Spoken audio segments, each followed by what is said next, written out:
Professor Meuth, you are muted. Thank you. Good morning. I just asked if we should try to share my screen, or do you think it's working anyway? It's okay. You are going to share your screen. Would you please click on the screen symbol that we have arrowhead in the center of it? Click on it. And after that, you can see three options. One of them is window, another is entire screen, and one of them is, I think you are doing that, yeah? Yes. Okay. Do you see my screen? Not yet, Professor. Okay.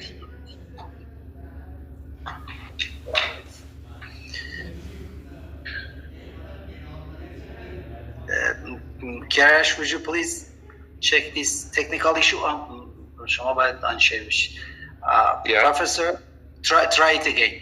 Try it again. So I use the symbol with the screen. Okay. Yeah. Share with screen. Then it click says on it. Yes. Window.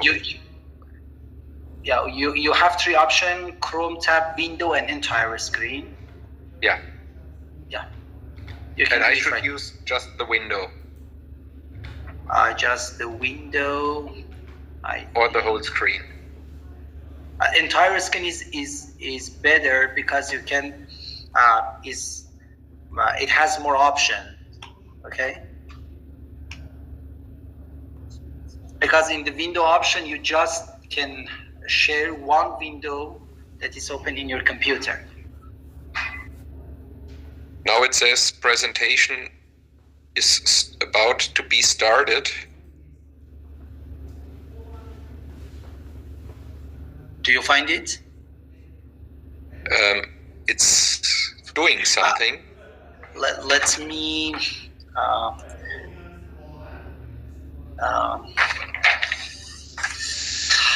print the screen and did you the window, the Chrome tab, window, and entire screen options? Yeah. Okay, and click on the entire screen and select the entire screen, and then the share button is active and you can share it. You have to click on the entire screen, is under the entire screen option. It says to me, Meet needs a certification to allow me. Oh, okay. Kiarash, this is something maybe from your side, right? Yes. Kiarash, would you please ask Professor Meuth? Good morning, sir. I don't understand exactly what you mean. So it says it asks me for permission to be allowed for screen share. Kiarash.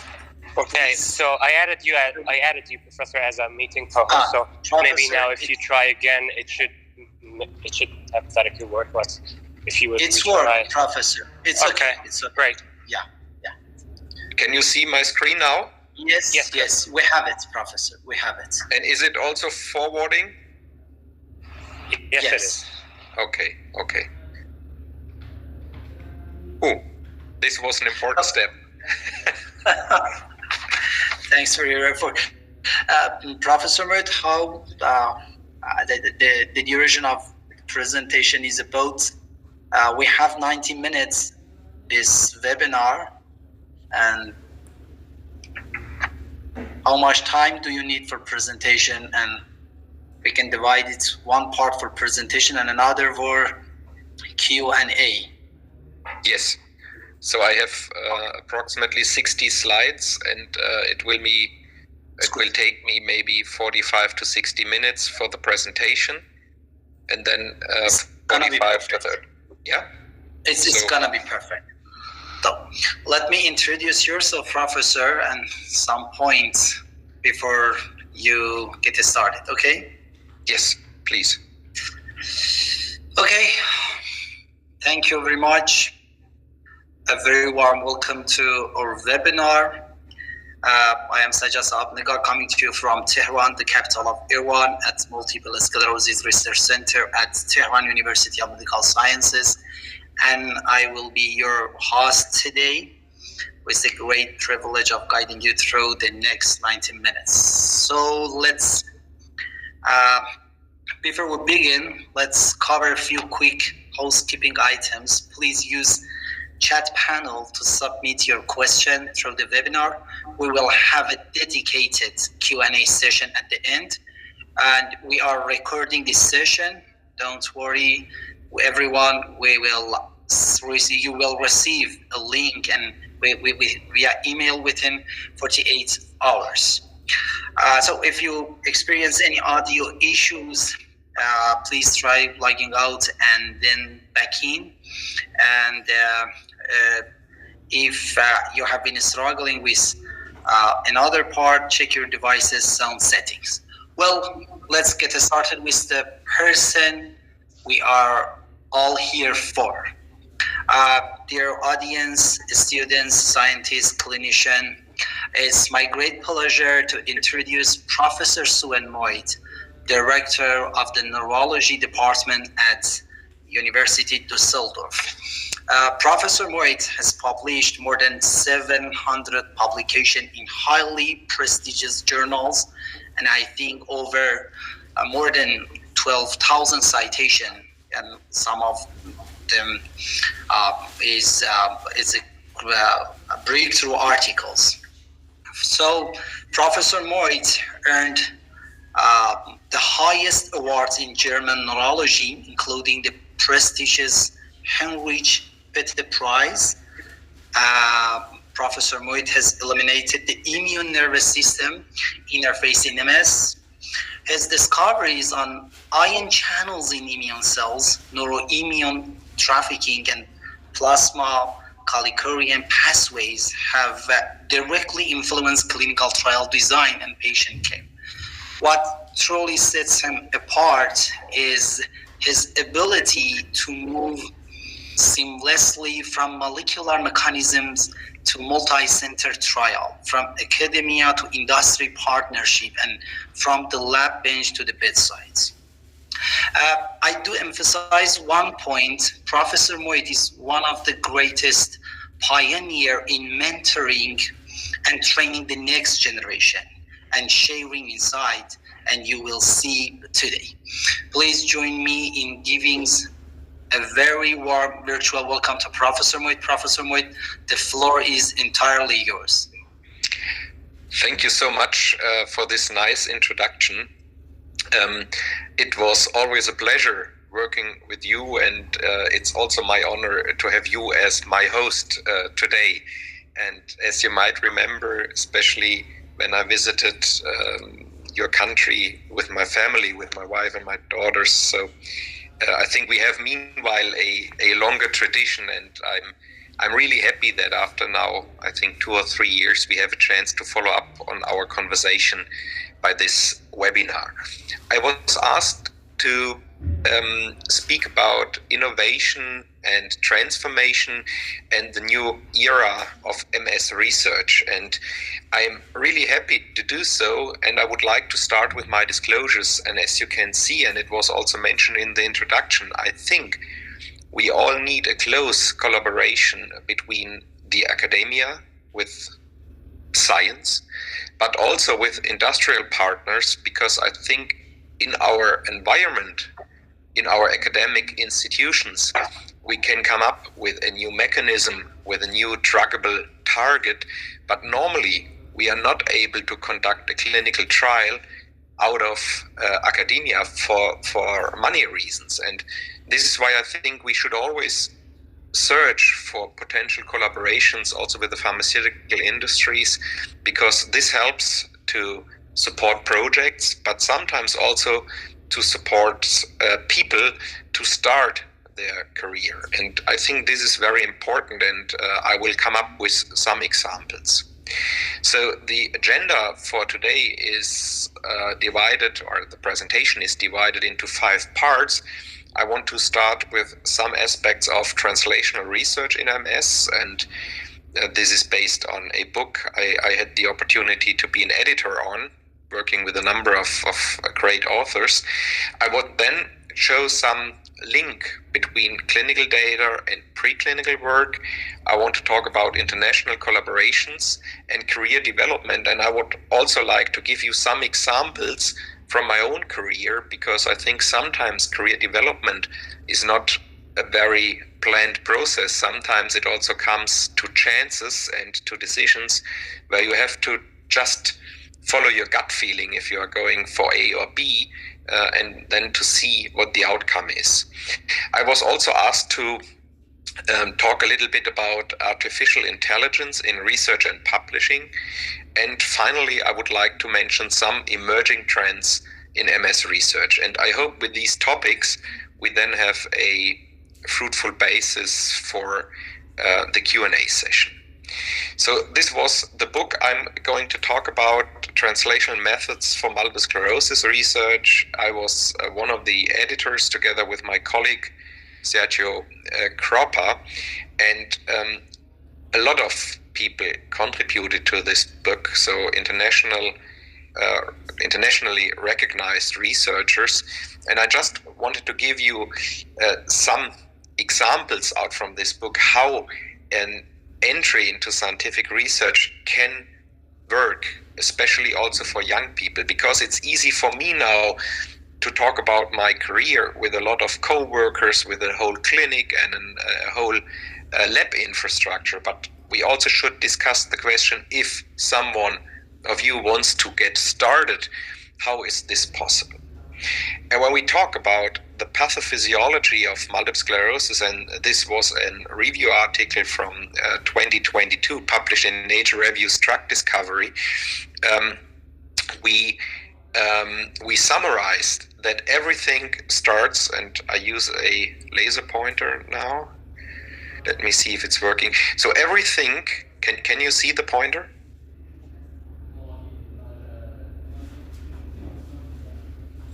Yes, Professor, we have it.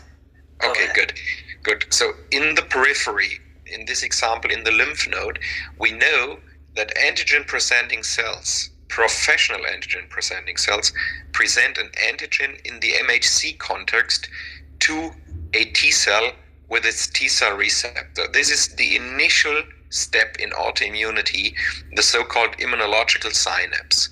When it comes to the activation of the T cell starts to divide, to proliferate, and to engage other cells of the immune system. Cells of the adaptive immune system, like B cells, also cells of the innate immune system, like macrophages. And this process orchestrates a whole inflammatory reaction in the periphery.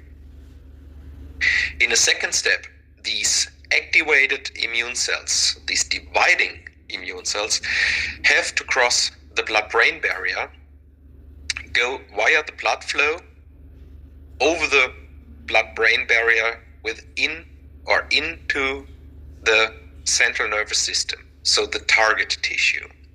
In this target tissue, may it be the brain or the spinal cord, there is a reactivation of the T cells, again by antigen-presenting cells, but also by B cells. And this, again, leads to the differentiation of T cells into Th1, Th17 cells, activating a number of other cells, again, microglia cells, macrophages, and this finally leads to the destruction of the myelin sheath and to axonal degeneration. And how can this be studied? All these knowledge we have so far, and it's important to mention that in each and every of these steps we understood over the last 30 years, we were able to develop treatment options helping MS patients from disease progression or from for the prevention of relapses. So it makes sense to understand the pathophysiology, because this is the initial step to a therapy or a therapeutic approach. And how were we able to achieve all this knowledge? And some of the major findings came from animal models. So in some neurological diseases, for instance, stroke, cerebral ischemia, the animal models don't seem to reflect the pathophysiology so perfectly. And this is why some medications working in animal models could not be translated to the human situation. For MS research, it is very clear that a number of animal models is reflecting major steps of the pathophysiology of the disease and of these animal models. And I want to give you at least 2 examples how these animal models work. And one model is available for maybe 20-25 years, and this model is based on the immunization of a mouse. And then after immunization, when this inflammatory reaction forms, cells from the lymph nodes are isolated, they are re-stimulated with the antigen, which was used for immunization, plus IL-2 as a pro-inflammatory cytokine. And this then leads to the generation of different T-cell clones. These T-cell clones can be redirected into a host animal, and this finally then induces the disease. And more recently, a team from Munich developed a very new mouse model, the OSE model, and there they combined 2 genetic mouse strains. One mouse, the TH mouse, only expresses B cells producing antibodies against myelin. And this mouse is crossbred with 2D2 mice, and they are only expressing a T cell receptor recognizing myelin oligodendrocyte glycoprotein. And if you do the crossbreeding between these 2 transgenic mouse lines, you receive a mouse which is born normally, and without touching the mouse anymore, the mouse develops EAE symptoms, experimental autoimmune encephalitis symptoms, spontaneously when it comes to adolescence. And as you can see here, after 25 days approximately, the mouse starts to develop symptoms and shows then a progressive disease course. And now this model is used to study the incidence of the disease and the development of the disease over time. And what I want to show with these examples, cell transfer models, the crossbreeding of two transgenic mouse lines, or the immunization, the active immunization with a protein in this last model here, which leads then to a relapsing, remitting disease course. All these models help to understand the pathophysiology of MS. And if you want to start your career, this might be one entry route to say, okay, I try to master one of these models. So I'm providing for my own lab, for my own research, but also for collaboration partners, one of these models. And then we can ask the question, how are the mechanisms underlying these models? Do we have an idea about a pharmaceutical intervention? But I think this part of animal work can help to start a career.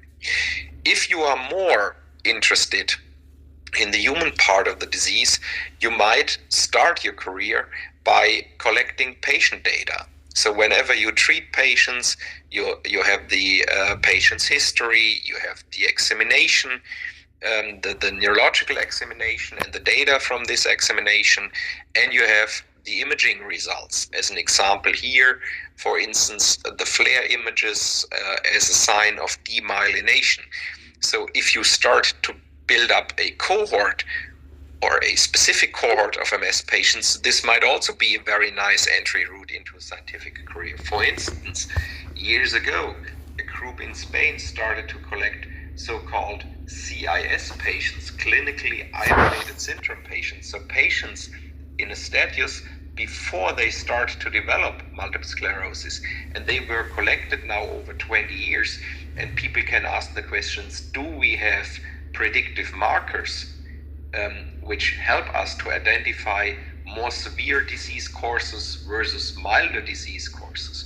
And nowadays we have a lot of patients with a so-called RIS, a radiologically isolated syndrome, so patients with some abnormalities in the MRI without having a first relapse. And it would be incredibly interesting to collect these patients, to start treatment of these patients, and to ask the question, can we prevent a first relapse over a long period of time? So this can also be, in my opinion, an interesting cohort.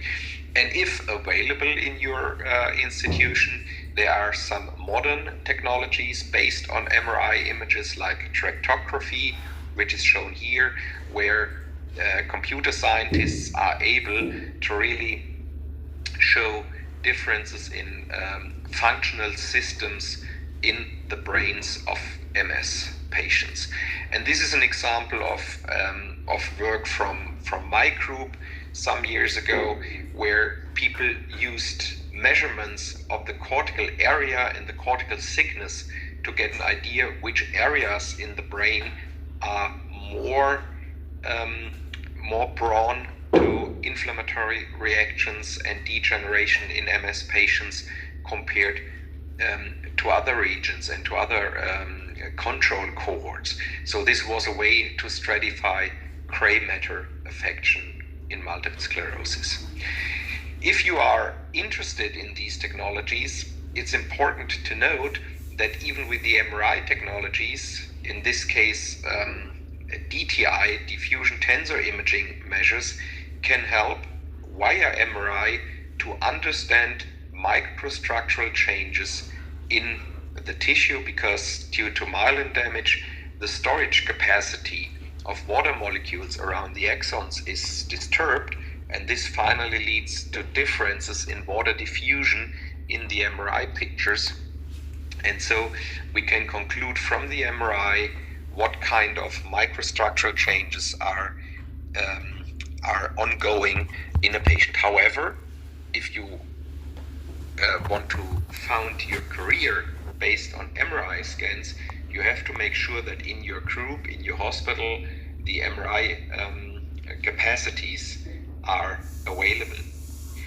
And this brings me to the next level, so to say. If you want to not only study mechanisms in the whole mouse model, but also on the cellular level, you can use physiology and morphological methods, so like electrophysiology.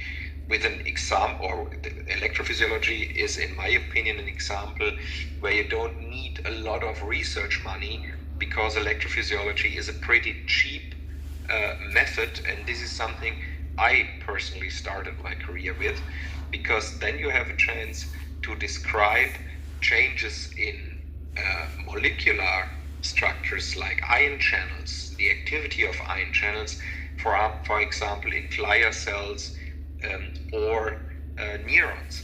And I will show you some examples later in the presentation where we used electrophysiological methods to come up with some new ideas concerning treatment strategies. And last but not least, I want to also emphasize the importance of fluid biomarkers.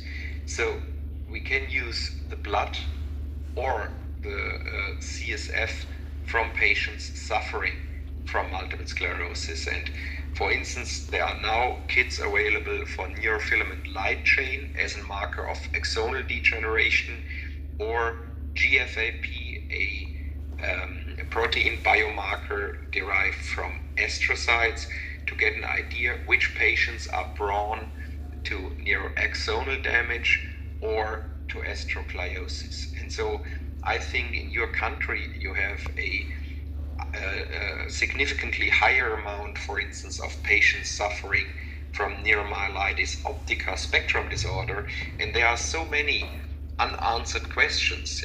For instance, one of the most pressing questions, when you compare an inflammatory relapse of an MS patient versus an inflammatory relapse in a patient suffering from NMOSD, you see in between the relapses, MS patients tend to progress in their disease course, while NMOSD patients show nearly no progression in between the relapses, and nobody knows why.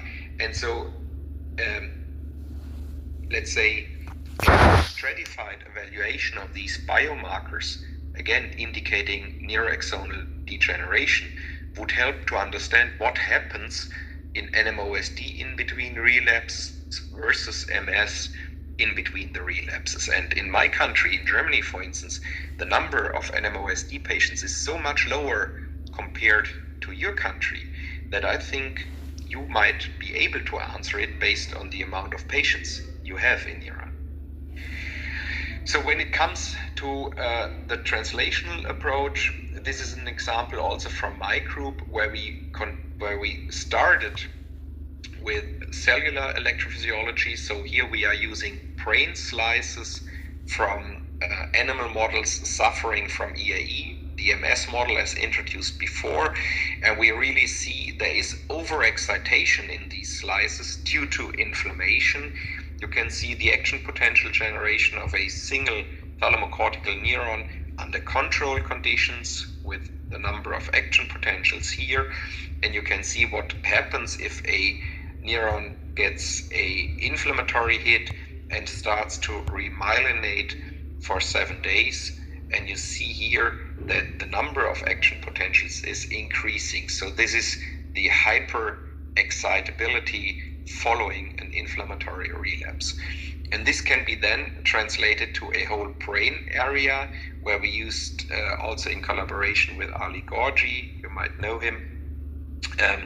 We used these voltage sensitive dyes to get an idea about the crosstalk between cortical regions and thalamic regions. So we get a whole map of different neurons at different time points, but over time. And you can see under control conditions, the slice is resting here over time, indicated in blue. And then he gets a stimulus, and the stimulus is transferred via this region as expected. And you can see after remyelination that there is already background activity, even if there is no stimulation, and then the spreading of the inflammation is different compared to the control condition. And this helps to understand everything from a network perspective. And if we bring this up to the in vivo situation, we did the very same recordings in freely moving animals. So we implanted recording electrodes within the cortex and the thalamus, and we are now able to analyze the crosstalk between thalamic and cortical neurons in vivo. So this helps now to understand what a freely moving animal is doing and how the communication between two different brain regions is working. And this is just a summary to show that using MRI, these findings from the mice, from the slices, and from the in vivo recordings can then be transferred again to the human situation, for instance, by using functional MRI or MEG. So, and maybe coming back to patient care, there are also a lot of unanswered questions when it comes to neuropsychological symptoms in MS patients. And this is why some of our younger colleagues also try to combine neuroimmunology and psychology. So they are doing different tests for cognition or neuropsychological functioning in general in our patients. And they try to figure out if certain treatment strategies are better when it comes to cognition compared to others. This is also a nice entry point into a clinical and scientific career, because you have to treat the patients anyway, and then you can use this neurocognition, for instance, as an additional readout to describe your patient cohorts. Okay, and the same is true if you want to start with the animal model and you try to master a number of different behavioral tests, so that people would use the EAE model and then ask how are animals behaving, let's say in an elevated plasmase as a marker of anxiety, how do they behave in the open field or in a forced swimming test. And all this can then combine data from the human situation, the neuropsychological assessment, and can be compared to the animal model as just described. And the same is true if non-invasive electrophysiology is available in the hospitals you are working in, like evoked potentials, the visual evoked potentials, the sensory evoked potentials, or the motor evoked potentials. Again, a readout which is normally available in a clinic, but is not used too often comparing different patient cohorts. So I would like to show you one example of preclinical work we contributed to the field, and I have 3 examples where preclinical work and translation into patients worked or is on its way to work. And what we found is that if we use knockout animals for a specific K2P, so potassium ion channel, in our EAE model, you can see that in blue how the wild type animals are behaving, and when we use a knockout for a particular channel or a blocker for the channel, you can see that the outcome is worse, so the animals show higher symptoms over time. And we figured out, this is using a so-called atomic force microscopy, so you can really measure very tiny structures in the range of nanometers, and we could show that this ion channel is responsible for the formation of so-called sticky fingers. This means, if you remember the blood flow via the blood-brain barrier, this channel is responsible that the endothelial cells build these fingers to catch the lymphocytes from the bloodstream and to help them to transmigrate via the blood-brain barrier. And as you can see here in these confocal images, indeed TRAC1 ion channels and ICAM1, a cell adhesion molecule, which is the glue on these sticky fingers, is co-localized in endothelial cells. And the first results were published already in 2013. This was a Nature Medicine paper back then, and it took us nearly 10 years to come up with the mechanism, and another 2 years, so a very recent publication in Nature Communication, to show that there are several compounds which are able to interfere with this process. So if we open the channel, we are able to somehow get rid of this inflammatory reaction within the central nervous system. And this is now a point where we are looking for a company to get the support to bring these blockers into clinical test programs. This is example 1. Interestingly, and this is something I just wanted to briefly mention, we were contacted from a colleague from France because he was seeing a patient with a lot of different symptoms, and when they did an MRI, they found a diffuse hypomyelination in the FLAIR images. And interestingly, they found a mutation in this very same potassium channel, the so-called TRAC1 channel. And this is modeled here, the mutation the patient is showing. And when we did the electrophysiology of these channels, you can see that there are several differences in the currents this patient can produce via his mutated TRAC channel. And you can see the current through wild type channels and significant impairment if you have a high heterozygous channel. So one part of the channel is wild type and one part is carrying the mutation, and an even more pronounced effect if both parts of the channel carry the mutation. Here you can see the quantification of the resting membrane potential, and you can see the wild type situation and then the patient's situation in these 2 columns. And this shows you that starting with the animal model, bringing this via the model maybe to the pharmaceutical industry, later results in patients defined by a mutation in this channel. So this is the whole road from the very early bench work in the lab to the patient work in the clinic. And a second very successful example, this is from Larry Steinman and Ted Yetnock's group. Over the years, we learned a lot how the blood-brain barrier is working. As mentioned before, the T cells, they flow through the blood flow, and then they have to get attached to the blood-brain barrier, to these endothelial cells. After attachment, they a little bit backwards, they are able to transmigrate this blood-brain barrier. And one example, one molecule which is incredibly important for this process is this alpha-4 beta-1 integrin, which interacts with a cell adhesion molecule.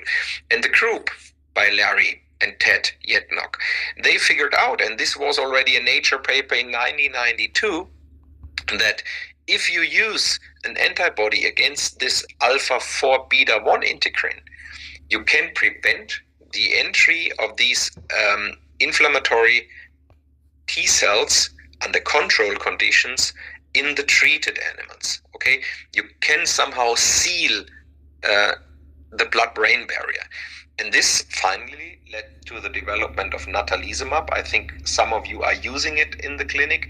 It's a monoclonal antibody, and it's a very powerful tool to prevent inflammatory relapses in our patients. And again, this is an example where animal work lead finally to the approval of a therapy used in MS patients. To get an idea about how complicated this process is, the animal results were published in 1992, and the antibody was available in the clinics in 2004 to 2006.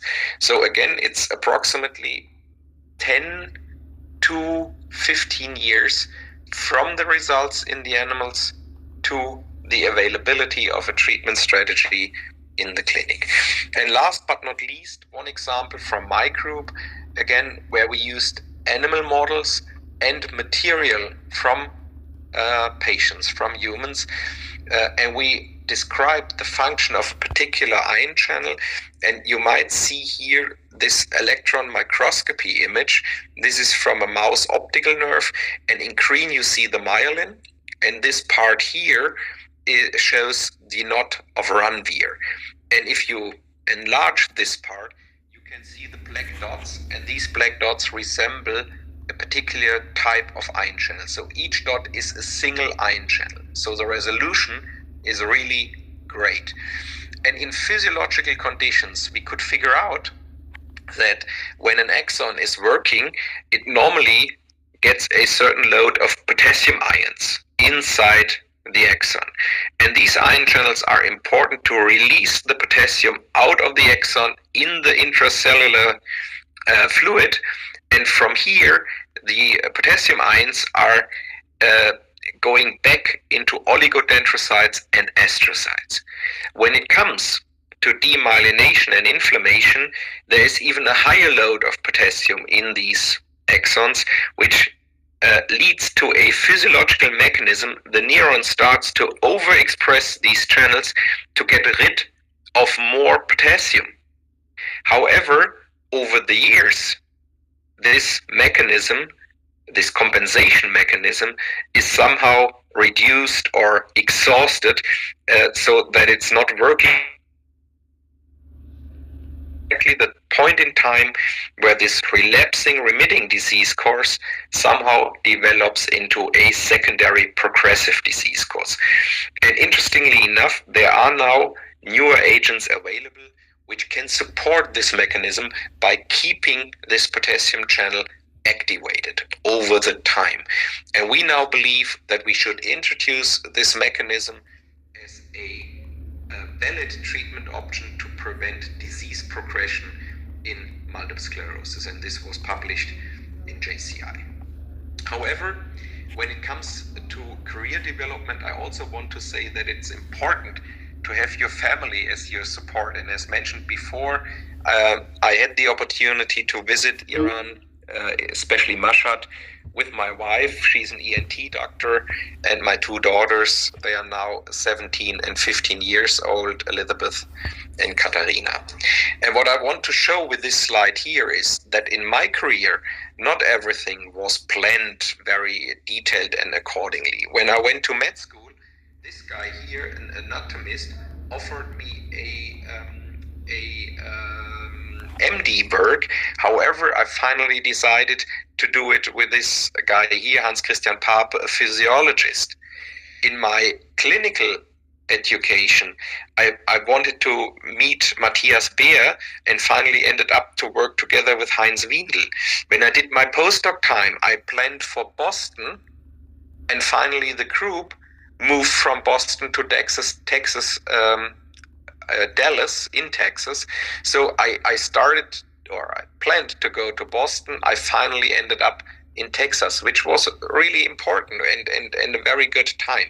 And last but not least, I want to mention, when I started my career in Münster, I moved to Düsseldorf, and now I'm in Düsseldorf, head of the Department of Neurology, and I can tell you something, early next year, I'm going back to Münster. And these are all developments, they were never planned. I did not know one of these people before I started my career. So there are certain times in your career where you just have to make the decision, do I want to work with Professor A or Professor B, or is it the right place for me to be in Boston or Dallas? There are some decisions you just have to make without knowing the result. This is also part of a career. And I think this is something we especially face in my country, in Germany. These clinician scientists or physician scientists are people who have to work a lot. If you want to do research, if you want to do teaching, and if you want to treat patients, you have a kind of a triple threat, which means you could teach students the whole day, you could treat patients the whole day, and you could do research day and night. And sometimes you always have to divide your time between all these different tasks. And this is demanding, and I think it cannot be done let's say between 9 in the morning and 5 in the afternoon. So if you decide to become a clinician scientist, this clearly means that you also have to work a lot, also during the weekends, during the evenings, early in the morning. And this is the truth, I have to say. So I think that 70 or 80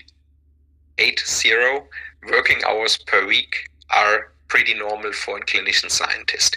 And I want to bring this paper to your attention. It was published in the New England Journal of Medicine, and it said the clinician investigator or clinician scientist is an endangered species. So it's difficult to do the job, and it's important that young people recognize that it's a lot of work. However, this article was published in 1979. So it was obviously a problem for all the generations before us. It's still a problem, and it will be a problem. And within your group, there is a certain percentage of highly motivated people who are in a situation to go for it and to become a clinician scientist. I think it's incredibly nice to have this career, because if you have this different tasks with teaching, with research, with patient care, your job is very interesting and you always learn new things. And you know, if you are a regular doctor seeing patients the whole day, this is also very important work, no question. But if you are doing it for 20 years, it's getting more routine work in a way, because most of the things you have seen already several times. If you combine it with research, you have the chance and the opportunity to always learn new things. And if you combine it with teaching, you have the chance to get into discussions with younger people, with newer generations, with newer technologies. And this makes at least my job so interesting. And this is why I'm always happy to work a lot of hours, but in this different subjects. And when you think about a person you want to conduct research with, I think you have to really see if the person is motivated, if he or she is a good mentor, and if she or he can lead by example. So are there other students already engaged in the research? Is there a specific research vision? And is the team understanding research as teamwork? Because this is really important. I think there are no single persons who can really fulfill all the criteria for successful research. So you have to look for pretty good groups with a pretty good mentor and a motivated mentor with a clear vision, and then with the team you can really win and you can produce important results in research and also patient care. So I think it's important to build trust also in collaborations, to foster personal connections within your research group, but also outside your research group. And I think for the mentor, it's important to also provide a fair compensation in terms of a contract, a salary, or the recognition of performance. And therefore, I think one should never give up, and one should choose wisely to go into the clinic, to do research, or to also make a postdoc overseas. Just briefly mentioning AI in research, I think with the new technologies, it's incredibly important to also think about AI. And this is, in my opinion, also a nice way to get access to research. So what we really all need and what we are really all looking for are bioinformatic people. So people who are able to handle big data, because we have the whole omics era meanwhile. So transcriptomics, spatial transcriptomics, single cell, nuclear, proteomics, lipidomics. We have so many huge data sets, and it makes it so difficult to analyze these data sets that we need AI and bioinformaticians to handle all this data. Okay, this was my example with the proteomics. And so you can see, and it makes no difference if you start your research from animal or human research, you will collect the CNS tissue, you will collect the blood, maybe the CSF, urine, saliva, all the different tissues and fluids, and then you have the DNA level, the RNA level, the non-coding RNAs, the different cells, the exosomes, the tissue proteome, and the metabolome. And this leads to again, significant amount of data, and we need a new generation of scientists, computer scientists, educated people who can make sense out of all this material. And I know so many labs hiring people with these skill sets, and this is something we all need in our labs, I can say. And this is just one slide saying that also the pharmaceutical industry uses a lot of AI applications for drug screening, for drug design, for design of clinical trials, for monitoring purposes. So I think the new world includes AI in different positions. And having the chance now to get a very, very deep insight in single patients, I think these omic technologies with AI applications will also guide us to get the right treatment approach into the right patient.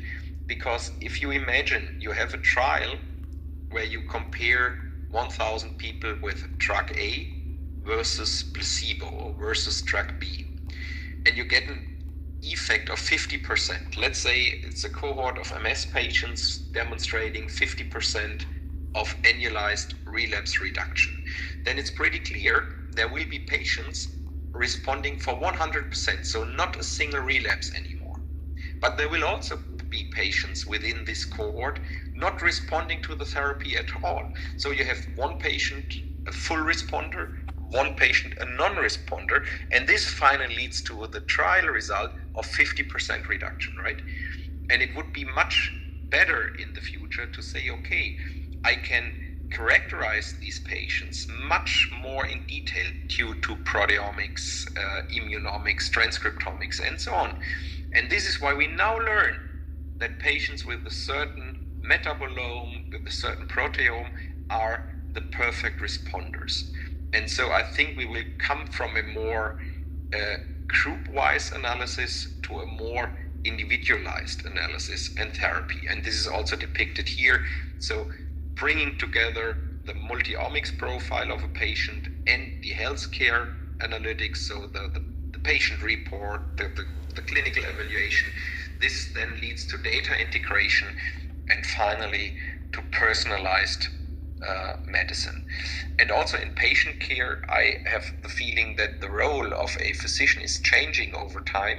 So when I started my career 25 years ago, the doctor was standing in front of the patient and explaining, this is your disease, this is the treatment you have to take, and this is how it will go. Today, it's more like a shared decision-making process. So the doctor is not standing in front of the patient anymore. It's more like a team. So the doctor tries to explain to the patient what might be the best treatment option, and then it comes finally to a shared decision-making, and the patient says, okay, with these two opportunities, I opt for A or for B.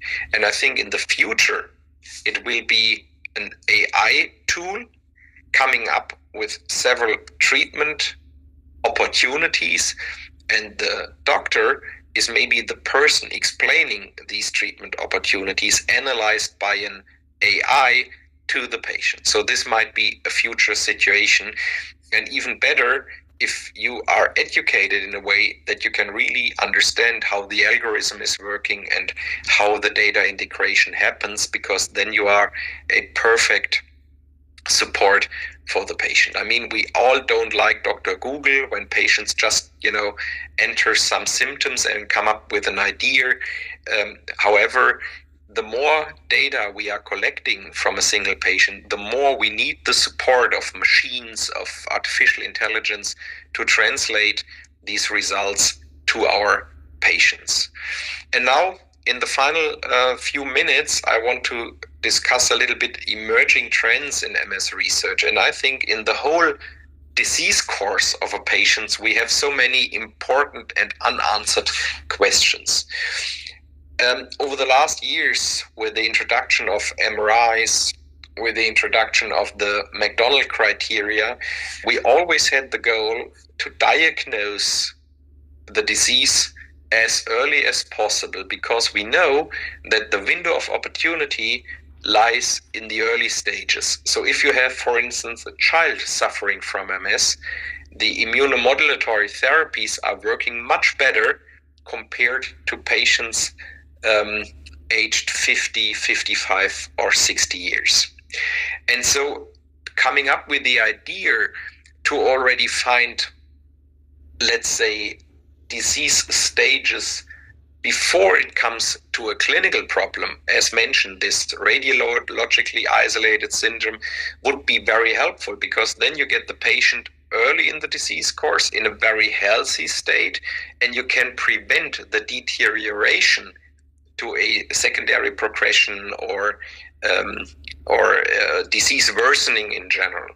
So this pre-morbidal state is important, and we should also learn what kind of behavior, so let's say doing sports, smoking, being obese, eating a specific diet, is it helpful or harmful when it comes to the development of a certain neurological disease? So this would be an important question.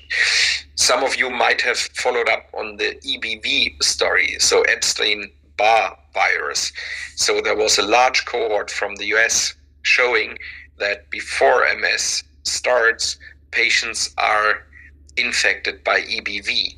So research helping to understand, is EBV infection a trigger of the disease or a driver of the disease would be very important.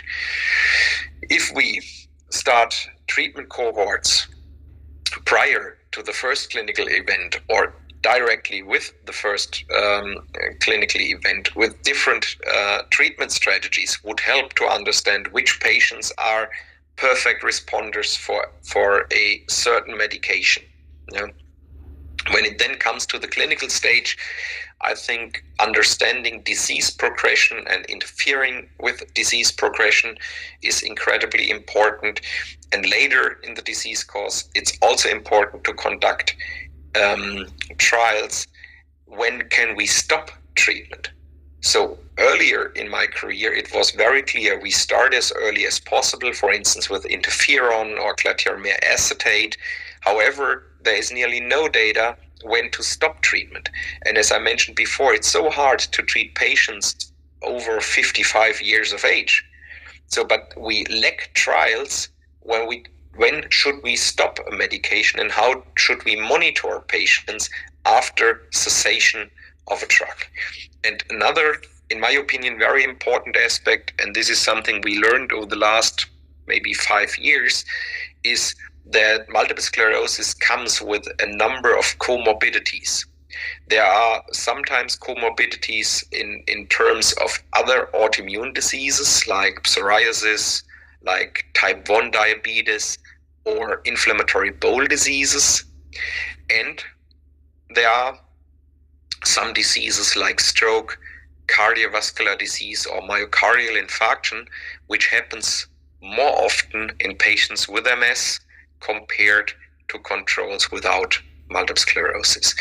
And to get a better idea and overview, for instance, how are comorbidities in MS patients versus control patients in your country would also be very helpful. And then the question, how much should we treat these comorbidities in MS patients? So do we have some medication like statins, like the medications of coagulation, medications fighting increased blood sugar levels? Can they be also helpful to positively impact the MS disease course? Is something I think it's really important to know, but there is no data right now. So collecting a cohort of MS patients with simvastatin and without simvastatin and looking after 10, 15, 20 years about the outcome would make sense. And the same is true for medication to support heart function, coagulation, and metabolism, for instance. And therefore, I would like to thank you for your attention. I want also to mention that the data I presented today are data from a number of different people, from a great group of researchers and clinicians. And I hope that these ideas somehow lead to a discussion we might have now. Thank you. Thank you, Professor Meuth. Give applause for him. Professor Meuth, wow. Thank you for this inspiring and I think crystal clear and forward-looking presentation. Before you started, I had more than 20 questions, but you clearly answered all of them. And I really like the part of you showed your family. I hope to see you and your family in Iran again. And I think one of the main parts and paradigm changing in the ecosystem of managing the disease is the patient care system. And I do believe that, as you mentioned, the future of MS therapy, if you want to overcome the boundaries, I think we have to set new ecosystem and new insight for that. Thanks again, Professor Meuth. So we will now move into our interactive questions. Well, we can start with Sajad. Go ahead. Okay. Hi. Thank you for the great webinar, Professor. I have a question. We know that some vaccines, like COVID vaccines, have been discussed in relation to possibly increasing autoimmune reactions in rare cases, maybe. So, if vaccines can sometimes trigger autoimmunity, why is an EBV vaccine now considered a promising approach for preventing or treating MS? What makes it? Makes it different? Thank you. No, you are absolutely right, and the question is a very good one in my opinion. If you have EBV prior to the MS diagnosis, then we would regard the virus as a trigger of the disease. Okay, if it's a trigger and the whole disease process starts, it might be not necessary anymore. So if you would, in this case, vaccinate a patient, it would not be helpful. But if EBV stays in the system as a driver, because there is always the EBV antigen, which is, stimulating the immune system, maybe cross-reacting with antigens from the central nervous system, then EBV is not anymore just a trigger, but a driver of the disease. So if you want to prevent it as a trigger, you would have to vaccinate all healthy people to prevent MS. This is difficult because I don't think that most people would agree that you have to immunize millions to prevent a disease which is rare compared to all the people. So in Germany, we have 80 million people and we have 250,000 patients suffering from MS. Okay, so I think people would argue we cannot vaccinate 80 million to prevent 200,000. But if it's a driver of the disease, you only have to vaccinate patients suffering from multiple sclerosis. And then the vaccination would turn into a treatment of the disease. And then it would be something very important, and companies are working on it. So BioNTech, one of the large vaccination companies, are actually working on an mRNA-based vaccination for Epstein-Barr virus. So if it's the driver.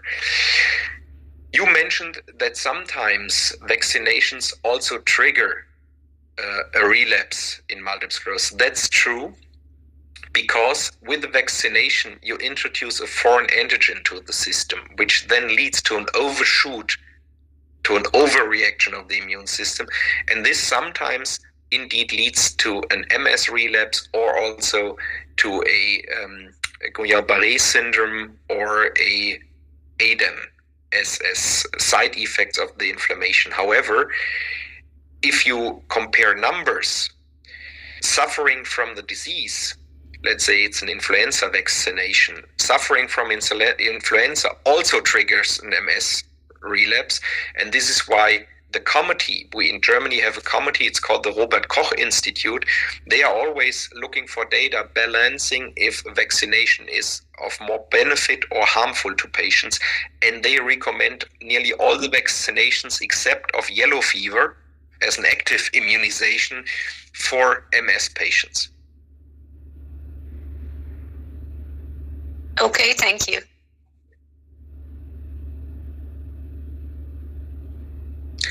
I think you are muted. I'm muted, yes. On the chat box, we have two questions. The first question is about in the context of personalized medicine, what is the main challenges for AI to move beyond the genetic studies and use causal modeling to achieve individual prediction of treatment response and disease prognosis for MS patients? Do you have any comment for this? Is it clear for you, Professor Meuth? I'm not so sure if I understand the question correctly, but I think the AI tools, they have a chance to just, combine more data and more information as we as human beings can do. There are AI algorithms they can even predict the age of a patient with a single scan of an MRI, just one, the whole brain, just one slice, you know. So if you think of how many patients' history are we taking in our career as a physician, let's say 10 a day means 50 a week. So, and for us, it's, with our experience, possible to detect a pattern in patients. However, then one very experienced person retires, and the next younger colleague starts with his first history, patient's history, and then acquires the same knowledge, the same experience, the same, let's say, gut feeling to recognize pattern, you know? So as a physician, the same is true for a neuroradiologist, the same is true maybe for an electrophysiologist. And then for the guy who is doing the laboratory routine diagnostic, you know, and this now can be combined in one AI tool. Let's say you are using a large language model to screen all the patient's history over years, over decades, within seconds, you know, and then this leads to a much better pattern recognition. And our radiologists or neuroradiologists, for instance, they are already using AI tools. And these AI tools give them a hint saying, okay, look here, can this be a lesion? Is this a lesion? And then they somehow double check what the AI tool is saying, okay? And now combining an AI tool from pattern recognition in MRI scans with a large language model from the patient's history. And even I have to say, if I have a very complicated case and I put all the information I have in JetGPT, for instance, and then JetGPT comes with an idea of, let's say, 8 potential differential diagnoses. And honestly speaking, I would say, okay, 4 of them I had already in mind. 2 of them are ridiculous, wrong. But the remaining 2, I have to say, okay, these 2 are pretty good ideas I have not thought about, but there might be something behind it. And then I have a clue what to do next or where to look next, you know? And so I already think with the tools we have today, this can be already supportive. And I mean, from, you know, this all much better than I do, but how fast these large language models are developing. So we cannot assume that the quality they have today is still the same in 3 months. So imagine what are they able to do within the next 2 years, you know? And again, combining these omics technologies, you know, actually we are taking blood samples and we are analyzing, let's say, 30 or 40 factors. With proteomics, for instance, we can evaluate nearly 3,500 proteins from one sample at a time point. And we cannot, as human beings, compare 3,500 data points, let's say, every 3 months. But an AI tool can do this easily within seconds. And then we have to learn how is a healthy individual developing and where are the differences when it comes to MS, stroke or something. And this leads more and more to prediction. And it also leads to personalized medicine, because if we then start treating a certain patient and we see the differences now in the proteomics or in the metabolomics, we have an idea about treatment responses on an individualized level. And last but not least, this is something I have not touched in the presentation, but how many of you guys are using an iPhone, an Apple Watch, a Fitbit, a Hume Band? You know, I see in my students nearly a lot of people are somehow collecting also digital data, and there is already data out that you can predict a depression just based on the movements of a patient. You know, if someone has, let's say, a certain radius, he or she is normally walking around at a regular week to do shopping, to meet friends, to go for dinner. And then all of a sudden you recognize these movements are not there anymore. And then after maybe 2, 3, 4 weeks, there is something ongoing. She or he has to see a doctor. And we, in my hospital, we used some of these Apple Watches to also monitor patients suffering from myasthenia gravis. And I can tell you, long before they show up in the hospital, you can see from this digital data something is not working well, because it takes them longer to walk 1,000 steps a day and so on. And you see there is already a deterioration, and sometimes, let's say 2, 3, 4 weeks after we see it in the digital data, they are showing up and they are complaining something is, worsening. So I think, therefore, we need the AI. This cannot be analyzed by a human being. Thank you so much for your great explanation. Professor Meuth, you mentioned NMOSD in Iran is a high risk for NMOSD, and we, our center, led by Professor Sahrayan, you might know him, okay? And we registered NMOSD, and we are working on differential diagnostic biomarker, find a differential diagnostic biomarker between the NMO and other subtype of MS. You did research and published it in the Annals of Neurology, I think, and you found that, and you and your team found that we have differential difference between NMO and primary progressive, secondary progressive in coagulation biomarker. Do you think it's worth mentioning we are working on the epigenetic biomarkers, for example, microRNA, long non-coding RNA, siRNA, and so on, to recognize a valid biomarker for NMOSD? Because we have been struggling, and this is the MS mimicry. And I am so eager to know your opinion on this question. Yeah, I think it's absolutely important for 2 reasons. First of all, you have to keep in mind, at least this was my experience when I visited Iran. When you are seeing NMOSD patients, they are in higher numbers, and your patients often present with symptoms we know from the textbooks. So let's say the area post-traumatic syndrome, for instance, which is a specific region where inflammation happens in NMOSD, leading to vomiting, for instance. This I saw regularly in your patients. This I saw maybe in my whole career 1 or 2 times in Germany. So I think sometimes the picture of NMOSD in your country is much clearer when it comes to the clinical presentation compared to Germany. It's NMOSD-like, but for instance, the area post-traumatic syndrome is not there. And so we always questioned, is it more like an opticospinal MS, or is it really NMOSD? And this is important because we know, for instance, if we use natalizumab in NMOSD patients, some of them die. So having a biomarker, microRNA or whatever, would really help, especially in our country, saying, okay, if we cannot decide between opticospinal MS versus NMOSD, we need something to not treat them in the wrong direction.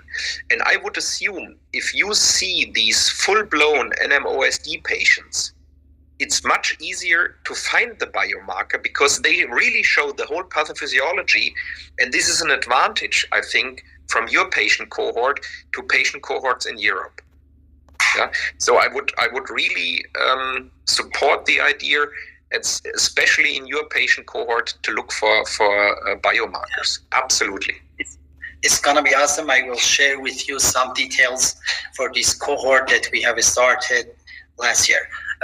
Professor Meuth, I have a question in terms of treatment of multiple sclerosis. As you know, B-cell therapy is dominant headline these days, okay? But when I was going through your research and I see your work keeps highlight T-cell trafficking and ion channels. Do you think we are underestimating the T-cells compartment in progressive disease, and it would be a dark side? We miss the T-cells and just focus on the B-cells. I really appreciate you talk about this part, because we moved quickly from the T-cells and just focus on the B-cells, because the B-cells can suppress the relapse. But we have a phenomenon in MS PIRA, progressive independent relapsing activity. But I think the T-cells can play a vital role in a smoldering situation. And what is your opinion about this part? I cannot agree more, and I think this question or this topic is very important. When I started my career, MS was clearly a T-cell mediated disorder. No one basically was talking about B cells. There were fights in congresses when someone would claim that a B cell is important, and this was crazy. So, and from a only T-cell driven disease, it was a T-cell B-cell mediated disease, and nowadays it's B-cell only, and it's really hard to emphasize the role of T-cells anymore.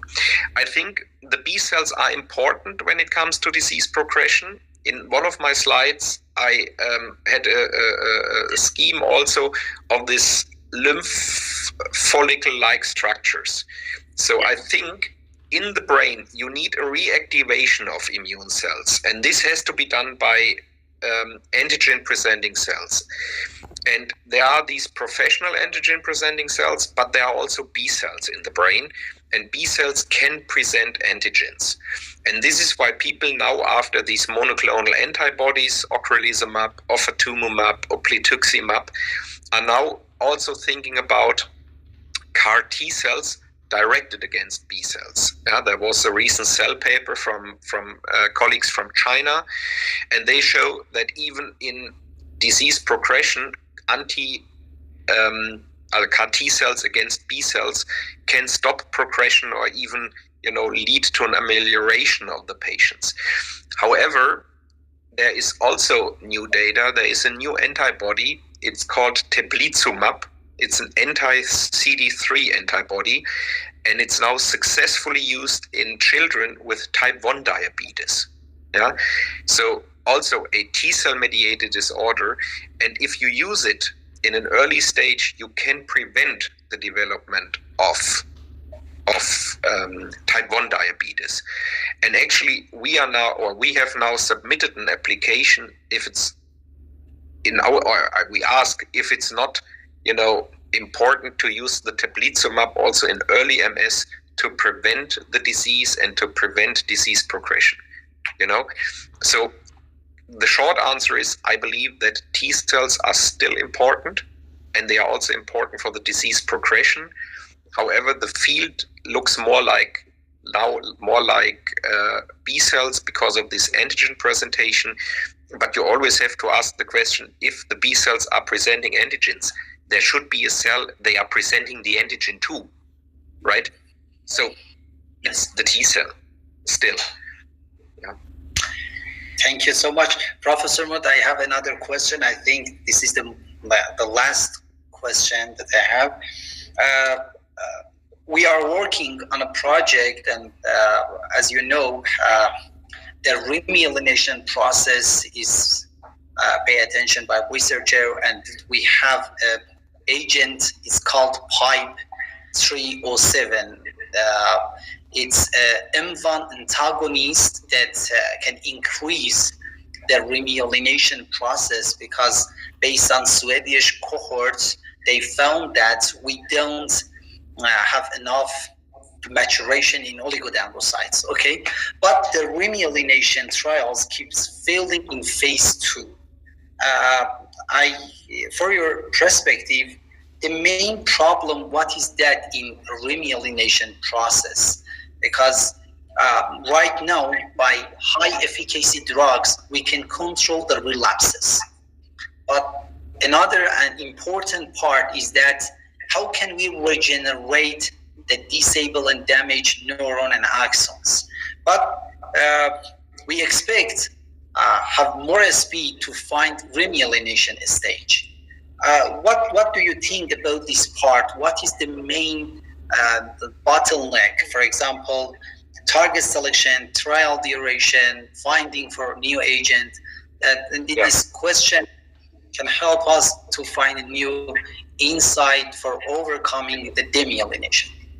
Yeah, I think remyelination strategies are absolutely important. The problem is that the readouts in the clinical trials are very difficult. There was one monoclonal antibody developed by Biogen, and this one worked against no-go. This is a protein. So the idea is that oligodendrocytes have a lifelong potential to differentiate and to myelinate. Yeah? Yes. However, when we are myelinated as children, they receive stop signals to not, further produce myelin. And one of these stop signals is no-go. Yeah? And so the idea was to develop an antibody to get the no-go out of the system with the idea that the oligodendrocytes start to remyelinate again. And in the phase 2 trial, they included patients with an optic neuritis. Yeah. And the primary endpoint was a visually evoked potential. And this was successful. And the thing is, I personally think if you want to remyelinate something, you should do it as soon as possible after a relapse, right? Because if you have a demyelinated axon, sooner or later you will have an axonal damage. And if the axon is damaged, you can even put myelin around it, but it will not work anymore, right? And with the optic neuritis, they had the advantage that the patients recognize immediately that something is ongoing because they wake up in the morning, they have blurry vision, maybe pain, and therefore this is an acute relapse. This is now an acute optic neuritis. Then they used the remyelination, this strategy with the antibody, and they used the visually evoked potential where you can say, okay, if the latency is getting shorter and shorter, you know that the remyelination takes place. So the phase 2 was positive, and then they tried to translate it in a phase 3 study. And in the phase 3 study, they included relapsing remitting MS and secondary progressive MS. And there was no difference. And I think this negative trial result did not show that the remyelination did not work. But what would you expect as a readout? So normally we just count the number of relapses. But we would not assume that a remyelinating strategy reduces the number of relapses, right? So it would improve the disease progression over time. So you cannot take an annualized relapse rate as primary outcome, and I think you can also not go for a study duration of 2 years, because you have to show in a way that patients with the remyelination strategy, they develop less disease worsening over time. So actually we have to shift our study paradigms in a way. I mean, you would agree, neuroprotection, remyelination is a process which goes over years, right? Yes, perfect. So let's say when we talk about Alzheimer's, we now know that your risk to develop Alzheimer or not is already there when you are 40 years of age. But it still takes 40 years to suffer from the disease. So you cannot assume to include an 80-year-old Alzheimer's patient in a cohort saying, okay, I have an Alzheimer's treatment and now he's 80 and with 82 he's better compared to 2 years before. Actually, I mean, in an ideal world where money and time would not play such a role, you should treat 1,000 patients at the age of 40 with a neuroprotective drug and then ask at 80, is the treatment group less impacted by Alzheimer compared to the non-treated group, right? And when it comes to MS, you should treat the patients with, let's say, a B-cell depletion plus remyelination versus B-cell depletion without remyelination. and then after 10 or 15 years you compare the EDSS, and then you would most likely, if it works, see that the EDSS is still much better in the patients receiving B-cell depletion plus strategies for remyelination. And this is why I think the discussion with our legal authorities, in my opinion, it's the EMA in Europe and the FDA in the US, they still stick with the annualized relapse rate. And this is, in my opinion, a big mistake. This is something we have to negotiate and to discuss with these agencies. And the other important thing, and this is a political statement, I have to say, I don't know the regulations in Iran, to be honest, but in Europe, it's you can patent something for approximately 50. Yeah. So if you develop a new drug, you receive the patent. This means nobody is allowed to copy it for the next 15 years. Okay. So then you have a 2-year study program, which means you can still earn money with your drug for 10 years. And this is why it's interesting for companies. Let's assume you are planning for a study which takes 10 years. Then the time at the end where you can still sell your drug is pretty short. And so we have to also discuss the politics behind patenting, because it should still be, in the best interest of a company. I mean, the company has the interest to earn money, right? And if they don't have a chance because they know if our treatment trial takes too long, even if it makes sense, the remaining time to get my money for the trial back and to earn something for the next trial is not there, then the level of motivation is maybe not too high. So perfect. I learned a lot, and I'm motivating to ask another question. When I was in Münster, Thomas told me, when you had been struggling in difficult question, just ask Professor Meuth, because he explained in a simple manner. Thank you so much, Professor. So let me check in the chat box. I have another question, and for the sake of time limitation, this would be the last question. It's about the complementary medicine, including homeopathy, traditional Chinese medicine in treatment of MS and control. Do you have any idea about this complementary medicine in terms of multiple sclerosis, Professor? I have more a general statement. I'm not in principle against alternative medicine strategies, and I also think that we underestimate the role of a healthy life, I have to say. Yeah. So in my profession as a physician, it's always cool to say I only slept 2 hours because I had patient care, or I was on call last night, and from the patient I went to the lab. And so as I mentioned before, we all work a lot when it comes to hours per week. So there is less time for sport. There is sometimes less time for healthy food. There is less time for enough sleep. And I think even there is data, I have to say, when it comes to certain brain waves, for instance, that even breath work, or let's say something like a meditation, something like doing prayers, for instance, somehow brings down the stress level, this amount of sleep. So actually, I try to explain to my patients, and I also try it myself, I have to say, that you should get this 6 to 8 hours sleep a day.